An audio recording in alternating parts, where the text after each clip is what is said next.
joining Denmark. So I'm here to speak more about studying in Denmark. So let's start.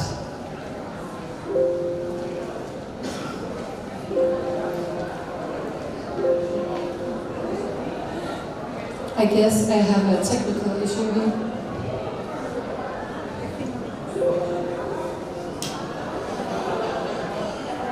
Can you help?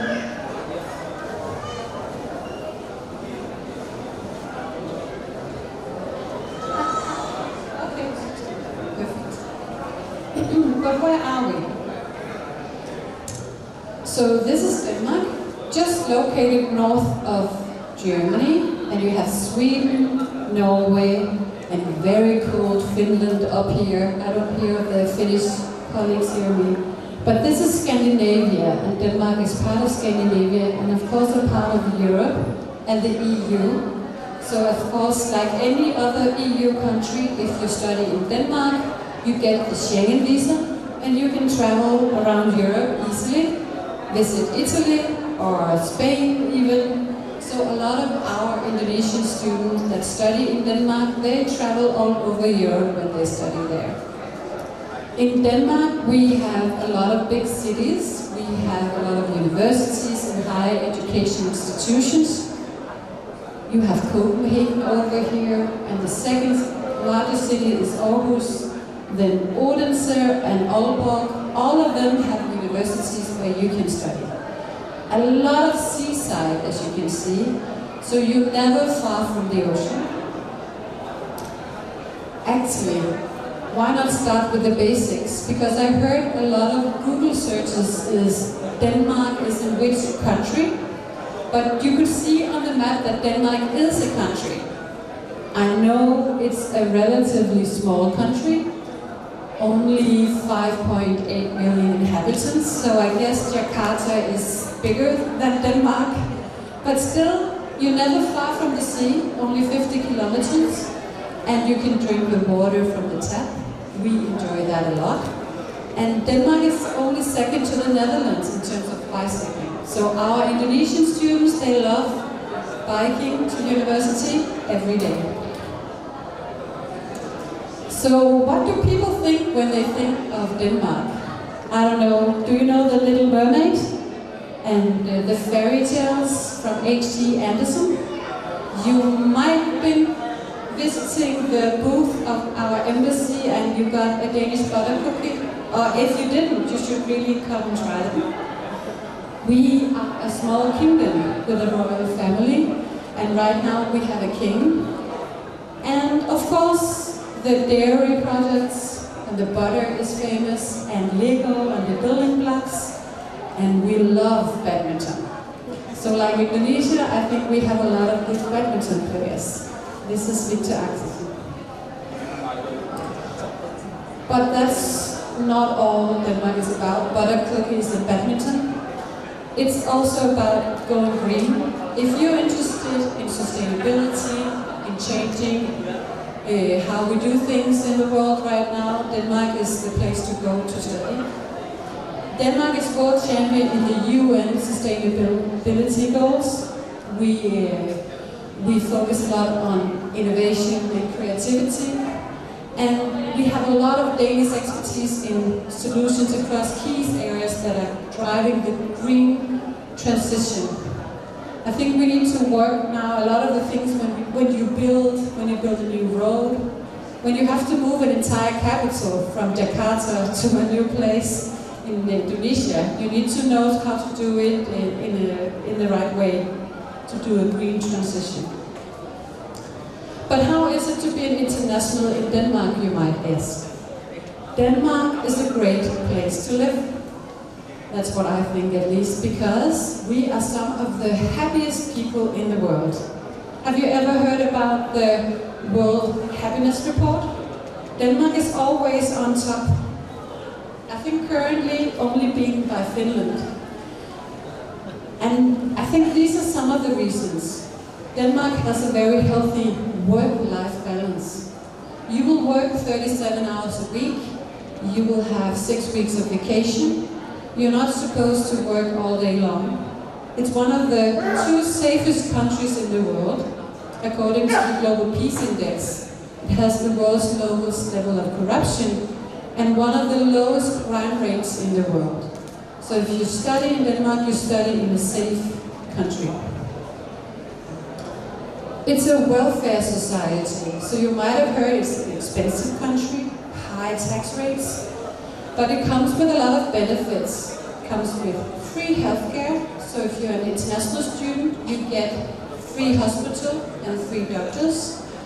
The education is high quality. We have public universities. It's a very safe environment, and we have a high standard of living and a very modern country.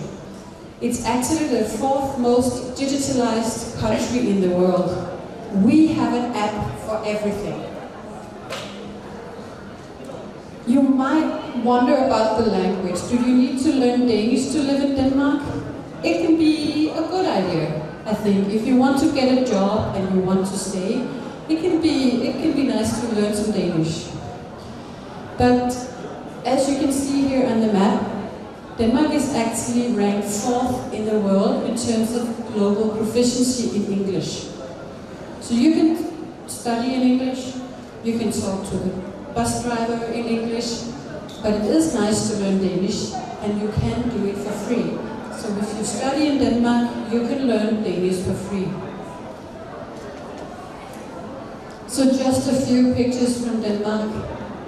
We are very well known for windmills and the beautiful nature, and of course the capital of Copenhagen, the Vikings. You might see them on Netflix. They are also part of the Danish history. But where can you study? There's a lot of different options to study in Denmark. I will try and focus more on the university, because I know a lot of students are looking for a bachelor degree, a master degree, or PhD degree, but as you can see, there are other options as well, all fully taught in English, and I'll give you the website afterwards. So there are 8 public universities in Denmark. You saw the map.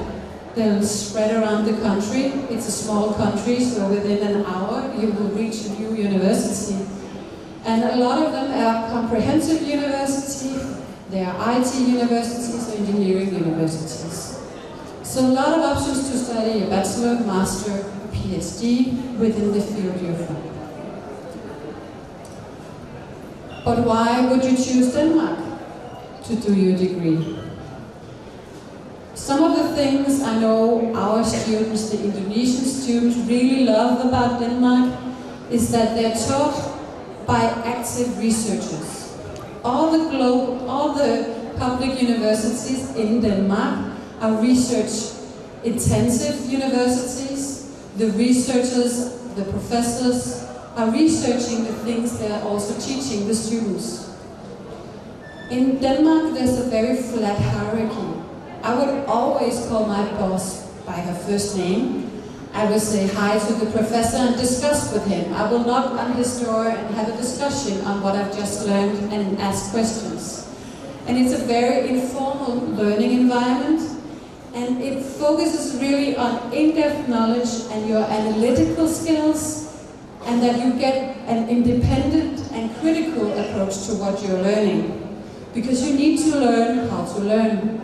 That way your degree will not be useless in 10 years, because you know how to investigate and look at the newest research, and you will be able to, to do your own critical thinking and not become, just because you haven't done your master's recently, you don't have the newest knowledge. You will learn how to learn and find that knowledge. Typically, it can be everything from small lectures, big lectures, seminars, lab work, study groups, and a lot of project work and working in teams with other students. Because, working in a company, you will work with other people. So you need to learn how to collaborate, work in teams, work together, because usually things get better when you collaborate. And there's quite a flexible curriculum on most of the study programs. There's a freedom to design your course of studies. You might even be able to choose the coursework you want to do, the projects you want to focus on. Do you want to work with a company? Do we have some specific ideas? There's a focus on learning. It's okay to fail. We have students at Aarhus University, where I'm from, that actually failed their entire lab work, but they still got the A. Because they explained why they failed, what would they have done differently, and what did they learn from this. And that's the thing. Even if you failed your entire lab work, you could actually get an A on that. So they focus on teamwork, inspiring each other, and you work very closely, specifically within IT and engineering, with industry and researchers. And how do you apply? So in Denmark, for master's degree or for bachelor's degree, there's one deadline, there's one portal. You can apply for several bachelor's degree, but you will only get one offer, and they will look at your priorities. For the master's application, you will apply directly for the specific university you're looking for. And as you can see from the list, the deadlines, they differ from between 15th of January to 1st of March. So remember to keep an eye out for the deadlines. They're not necessarily the same. In terms of admission requirements, this is for master. You need a relevant and recognized bachelor's degree, and then there can be specific requirements. So depending on the study program you are applying to, they can have their specific set of requirements. So go to the study program pages and have a closer look. And then of course, typically you need an English language test. It could be a TOEFL, a Cambridge, or an IELTS. I think if you look at the tuition fees, they are quite competitive, because you pay your tuition fee and then there shouldn't be any other administrative fees. Your healthcare is free in Denmark, so you don't have to have any medical insurance. All universities have Danish state scholarships. So the Danish government has scholarships that the university would then decide who should get.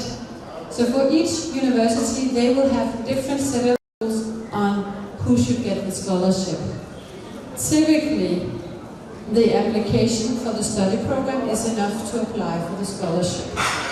Most Danish universities are also on the NPDP scholarship list because it's quite high-ranked universities. We also have a number of Erasmus Mundus programs and European scholarships at each university. And I think another thing you have to notice is, as an international student, you can work while you study. You have the right to work 20 hours a week, and a lot of our students will work. Danish students also work. And Indonesian students, they're also entitled to a tax deduction of around $7,000 a year. So it means you only pay 8% of the first $7,000 you earn. So the high tax level kicks in at a later stage for our Indonesian students.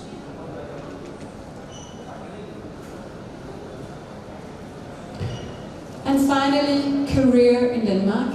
I think there's a lot of demand for international students. The unemployment rate in Denmark is very low at the moment. We can see a huge demand, especially within IT, engineering, and STEM study programs. And the starting salaries for a graduate is also quite high. As I said, excellent working conditions. And remember to learn some Danish while you're in Denmark. It will enable you to get a job. At all universities, the government has funded career services, supporting them to help our international student get that job after graduation. You need to learn how to network. How do you do a job interview in a Danish company? What about a CV and the application? So all universities has a lot of different initiatives to help international students get a job after graduation. So we really want to help you get that head start in getting your career. You need to start working on this during your education. I want to mention that since 2023, there are new stay-back options after graduation of a bachelor degree, master degree, and PhD degree. Now, international students from outside of Europe automatically get a 3-year job-seeking period along with a study permit. What does that mean? It means, let's say you are applying for a master degree at Aarhus University, you would get your student residence permit for 2 years, plus a 3-year job search permit. So if your passport is valid, you will get a 5-year student residence permit. When you get your job after graduation, you would actually be able to just switch it into a work permit when you find a relevant job. So I think these are amazing news for our international students. I'm really happy that they don't have to worry about the papers or the residence permit. You can stay after graduation and figure out how to get a job. If you start working in a company and you decide to move to another company, you will do it because you have your residence permit. You don't have to worry.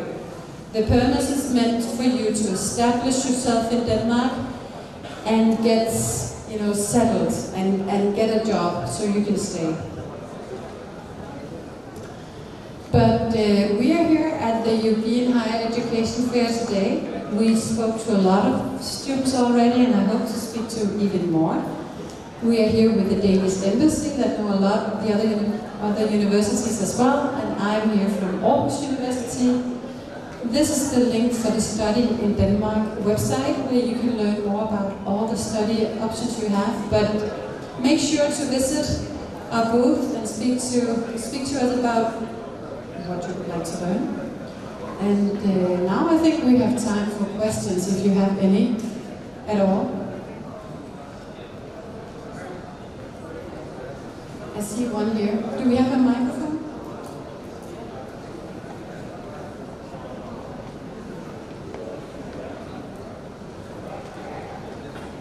Hi, I want to ask about the Danish state scholarship. So is there any quota for each university? Because you said that it's only for the top students for each university.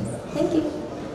So yes, there are a quota. So the Danish state gives scholarships for each university, but as you might have noticed, it's very the government is not necessarily micromanaging the scholarships, so it's really up to the university to use the scholarships strategically.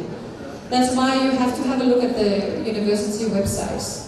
Some universities will use the scholarships for specific study programs. Other universities will give out scholarships for all study programs. Some universities, like Aarhus University, have a focus on Indonesia. That's also why we're here. So we have more scholarships for Indonesian students. But it's really, you have to read on each university website how they use the scholarships. It's impossible to say how a specific study program is done. But have a look, and there are scholarship options. And we do have a lot of Indonesian on the Danish state scholarship. No more questions. It was a really good presentation. If you don't have any questions, I'm very satisfied. Then we can go and play some badminton. I see one question. Hi, I would like to know if there are any requirements for pre-university study for high school graduates continue to do bachelor study in Denmark. Thank you. There are. So when you start your studies on bachelor level, typically it depends on what you're applying to. So if you want to apply to an engineering degree or natural science, typically you need to have more mathematics on your high school diploma. You always have to have a specific English, there could be some English language requirements as well, and they would also differ determining if you come from a BI school or somewhere else. But yes, you have to go to the website and then visit that specific bachelor program and have a look at the requirements. Some universities do pre-assessments of their applicants. We do it at Aarhus University, so that can be a good idea to do a pre-assessment to see if it makes sense to apply.